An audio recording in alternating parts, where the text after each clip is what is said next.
या महिलेसोबत अत्यंत विचित्र आणि भयंकर असं घडलेलं आहे।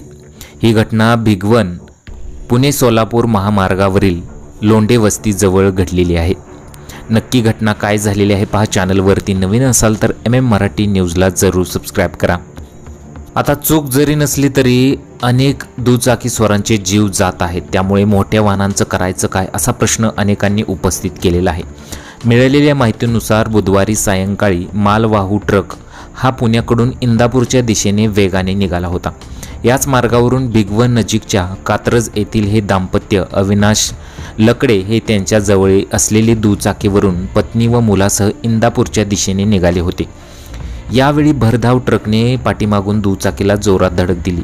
दरम्यान हा अपघात एवढा भीषण होता की थेट महामार्गावरून दुचाकीस्वाराची दुचाकी व ट्रकने जवळपास 10 ते 12 फूट रस्त्याच्या कडेला असलेले वनीकरण, त्या वनीकरणात अक्षरशः फरफटत नेलं।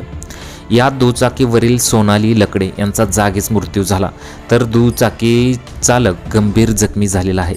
तर या अपघातात त्यांचा मुलगा हा सुखरूप वाचलेला आहे। खरोखरच आता घराच्या बाहेर जरी पडायचं म्हटलं तर 10 वेळा विचार करायला लागतो, अशा कमेंट्स बऱ्याच लोकांनी केलेल्या आहेत।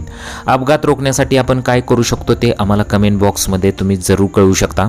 तसेच कायदे आणि नियम हे कडक करायलाच पाहिजेत। तुमच्या प्रतिक्रिया आम्हाला जरूर कळवा।